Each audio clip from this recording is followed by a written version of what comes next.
Hello बच्चों, आज आप लोगों को मैं ज़ीरो लेवल से इंग्लिश पढ़ना सिखाऊंगा और अर्थ किधर से निकलता है, इंग्लिश सेंटेंस का किधर से हिंदी अर्थ निकलता है मैं आपको बताऊंगा और एक एक मीनिंग भी बताऊंगा। चलिए स्टार्ट करते हैं। Let's start. क्या सबसे पहले लिखा हुआ है डेली यूज़ इंग्लिश ज़ीरो से इंग्लिश पढ़ना कैसे सीखें।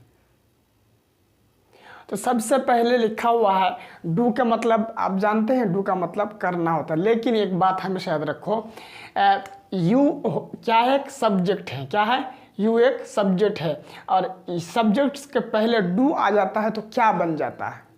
क्या बन जाता है? क्या इसका मतलब क्या होता है? क्या। और यू का मतलब आप जानते हैं, यू का मतलब होता है आप, आपका, आपके, तुम। तो इस यहाँ पे क्या होगा? आपके। यू का मतलब क्या होता है? आपके। और हैव का मतलब आपको पता है? हैव का मतलब होता है पास है। हैव का मतलब क्या होता है? पास है। हैव का मतलब क्या होता है? पास है।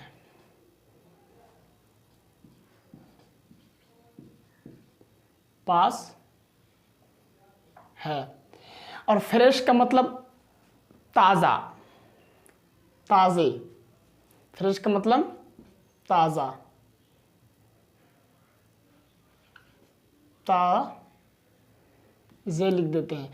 और फ्रूट्स का मतलब तो जानते हैं, फल। फ्रूट्स, फ्रूट्स का मतलब क्या होता है? फल।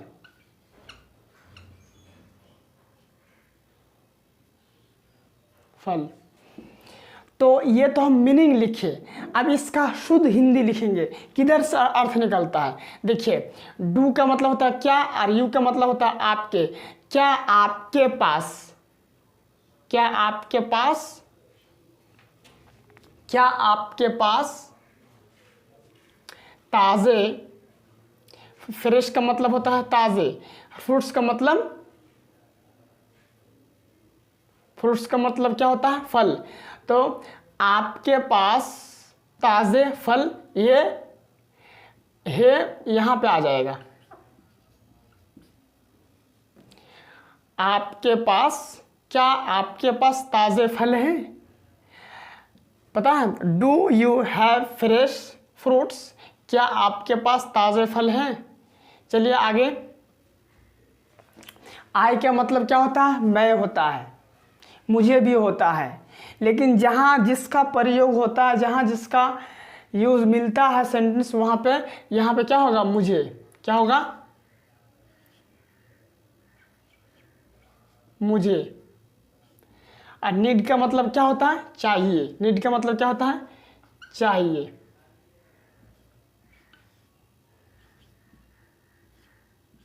चाहिए, चाहिए। और सम का मतलब क्या होता है?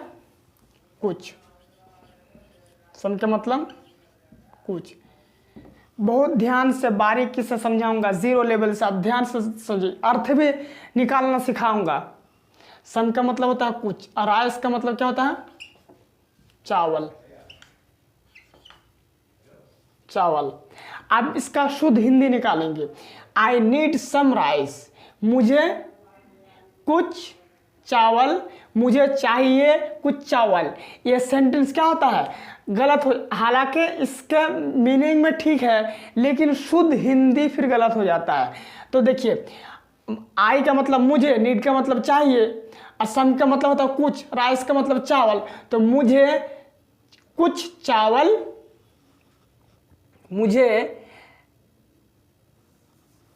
मुझे कुछ चावल। ये चाहिए यहाँ आ जाएगा, चाहिए, तब शुद्ध हिंदी बनता है। ये मिट जाएगा यहाँ पे। हालांकि नीड का मतलब चाहिए, आपको समझाने के लिए उसके सामने लिखे थे, नीड के सामने। नीड का मतलब चाहिए, तो मुझे कुछ चावल चाहिए। ये शुद्ध हिंदी हो गया। चलिए आगे। आई प्लीज, आगे देखिए, प्लीज। प्लीज का मतलब होता है कृपया। क्या होता है? कृपया। अब गिव का मतलब देना। गिव का मतलब क्या होता है? देना, देना। मी का मतलब होता है मुझे, मी का मतलब क्या होता है, मुझे। द का मतलब कुछ नहीं होता है, द का खास करने के लिए किसी वर्ड्स के पहले, जैसे इंग्लिश बुक, क्या है लिखा हुआ है इंग्लिश बुक, इंग्लिश बुक से पहले आया, इंग्लिश बुक को खास किया इसलिए द लग गया। और इंग्लिश बुक का इंग्लिश बुक लिख देते हैं अंग्रेजी, अंग्रेजी किताब। अब इसका शुद्ध हिंदी निकालेंगे। Please give me the English book, please give me the English book. मुझे, अब देखिए इसका हिंदी, कृपया मुझे अंग्रेजी किताब दीजिए। अब देखिए गिव का मतलब होता है देना, लेकिन गिव का लास्ट में आ जाएगा यहाँ पे। अच्छा से लिख देता हूँ, कृपया, कृपया तो कृपया रहने दीजिए, कृपया। शुद्ध हिंदी बना रहा हूँ अभी, हालांकि वर्ड्स को लिख दिया पहले सामने सामने, अब शुद्ध हिंदी बनाना होगा तब जाकर सही होगा। कृपया, कृपया मुझे अंग्रेजी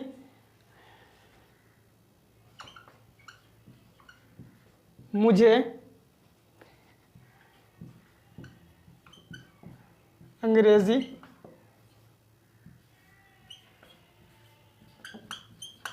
किताब दीजिए। अब गिव सिर्फ खाली देना का लास्ट में आ जाएगा,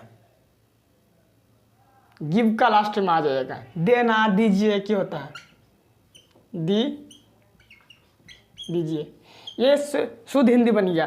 पहला तरीका देखिए, पहला क्या बोले थे, प्लीज का मतलब कृपया, गिव का मतलब देना, दीजिए, मी का मतलब मुझे, और द खास करने का लगता है इंग्लिश बुक।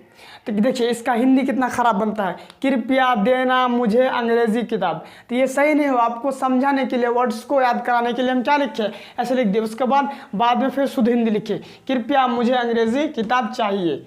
ये सिर्फ गिव का लास्ट में आ जाता है। चलिए आगे देखिए, फिर डू आ गया सब्जेक्ट के पहले।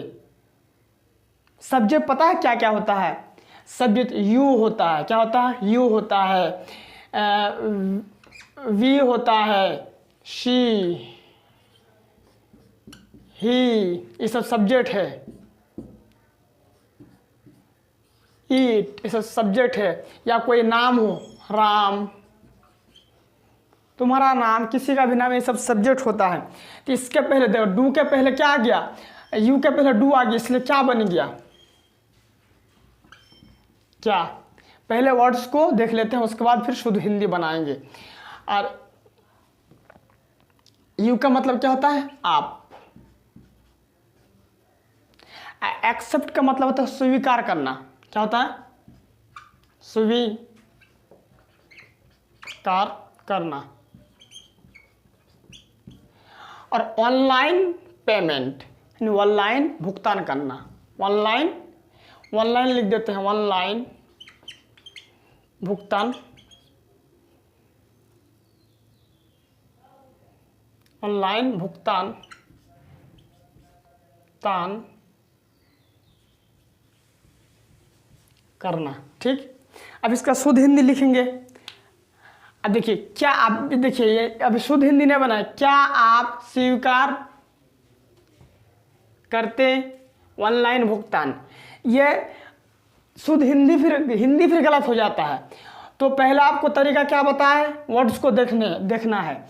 आप लिख रहा हूं शुद्ध हिंदी, क्या आप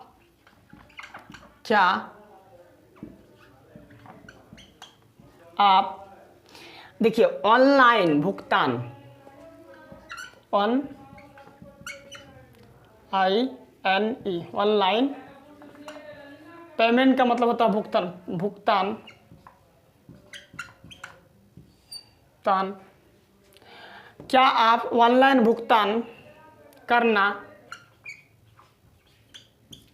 अब देखिए एक्सेप्ट का लास्ट में आ जाएगा, स्वीकार करते हैं, स्वीकार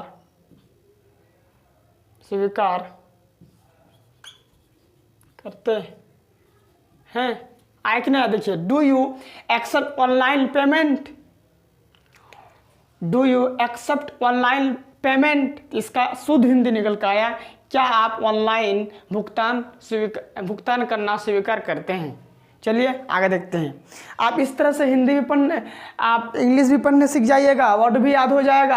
आप कॉपी कलम लेकर के उतारिए। हम लोग भी इस तरह सीखे हैं, हम लोग सीखे हैं तब हुआ, बहुत दिन से सीख रहे हैं, तब जाकर कुछ आपके सामने हम बोल पाते हैं, सिखा पाते हैं। चलिए आगे क्या है। कीप, कीप का मतलब होता है रखो। क्या होता है? रखो।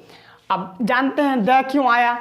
चेंज को खास करने के लिए। चेंज का मतलब रखो, कीप का मतलब रखो, चेंज का मतलब होता है चेंज करना। लेकिन यहाँ पे सेंटेंस में क्या कह रहा है?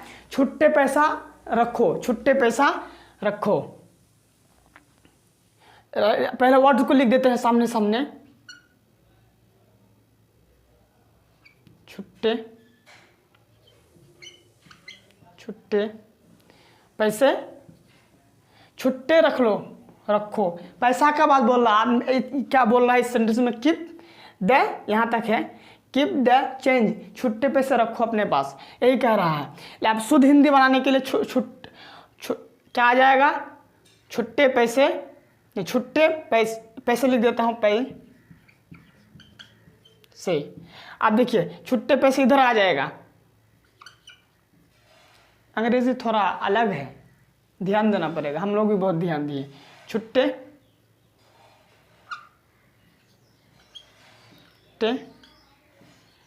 पैसे।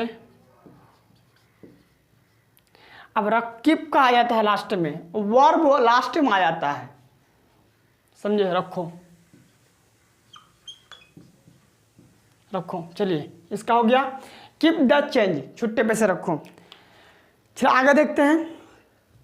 आगे लिखा हुआ है WHERE, where is the bus stop, where is the bus stop. पहले हम लोग कुछ नहीं जानते थे, कहाँ पे वॉवेल यूज़ होगा, कहाँ पे वर्ब यूज़ होता है, कहाँ पे नाउन है, कहाँ पे WH है। ये सब धीरे धीरे मालूम चला, अभी भी मालूम करते हैं, तब जाकर सीख पाते हैं। अब देखिए वेयर का मतलब कहाँ, WHERE, वेयर का मतलब क्या होता है? कहाँ, कहाँ। और इसका मतलब क्या होता है?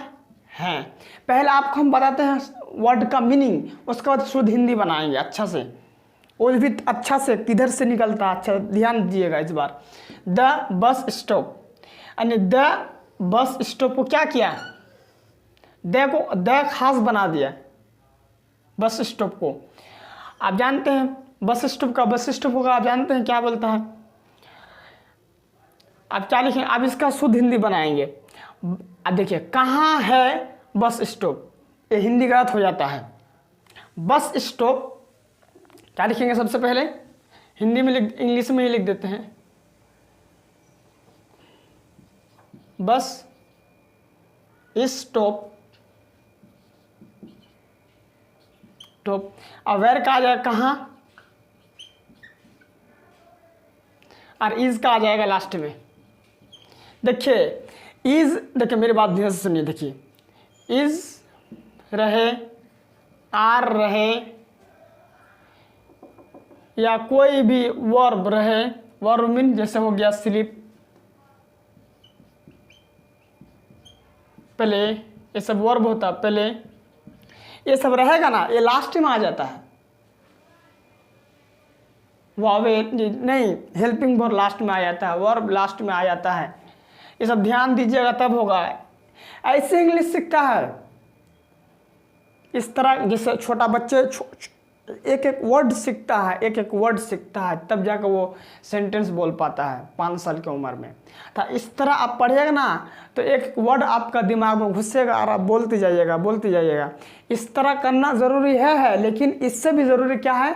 बोलना। जैसे मान लीजिए सब सीख गए, मान लीजिए क्या लिखा, do you accept online payment, क्या आप ऑनलाइन भुगतान करना पसंद स्वीकार करते हैं? आपको बोलना पड़ेगा, तब जाकर आप, जैसे छोटा बच्चा क्या वो हिंदी सीखता है तो साथ साथ बोलते रहता है, हमेशा बोलते रहता है। इसलिए हम लोगों की गलती क्या है, हम लोग ये सब कर लेते हैं, हालांकि छोटा छोटा वर्ड जहन में भर लेते हैं, लेकिन बोलते नहीं हैं। प्रैक्टिस करना पड़ेगा। हमेशा दिमाग लगाना पड़ेगा। दिमाग क्या, आँख से देख देख के पढ़ना है, हाथ से लिखना है। चलिए आगे, इसका हो गया। आगे क्या लिखा हुआ है, how far is the market. How far is the market. अब देखो हाउ का मतलब होता है कितना, कैसे भी होता है, लेकिन यहाँ पे कितना, कितना भी होता है, कितना। अब फार का मतलब होता है दूर, क्या होता है, दूर। इसका मतलब होता है, देखिए लास्ट देखिए इसके सामने लिख दिए। तो आप भी कापी कलम लेके बैठिए, हर दिन कमेंट कीजिए, तब ना इस तरह से फैंटास्टिक वीडियो बनाएंगे। हर दिन आपको एक एक रूल के हिसाब से बताऊंगा कहाँ से किधर अर्थ निकलता है। आज तो मन नहीं कर रहा था, फिर भी चलो कर लेते हैं। द मार्केट, मार्केट का मतलब बाजार, जानते हैं, लिख देते हैं बाजार, बाजार। अब इसका शुद्ध हिंदी बनाएंगे। शुद्ध हिंदी बनाने के लिए देखिए, अभी देखिए कितना, अब हिंदी में गलत, कितना दूर है बाजार। ये थोड़ा अजीब लगता है, ये थोड़ा अजीब लगता है। तो अब देखिए बाजार कहा जाएगा, बाजार, बाजार। अब कितना दूर,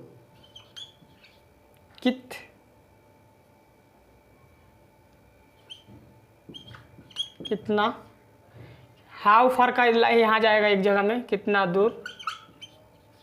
अब देखिए बोले थे ना इज आया ना, इज का लास्ट में आ जाता है, कितना दूर है। How far is the market, बाजार कितना दूर है, घर कितना दूर है। How far is the home, school कितना दूर है। How far is the school, college कितना दूर है। How far is the college, office कितना दूर है। How far is the college. बहुत कुछ बोल सकते हैं, ऐसे करके आप प्रैक्टिस कीजिएगा तब होगा।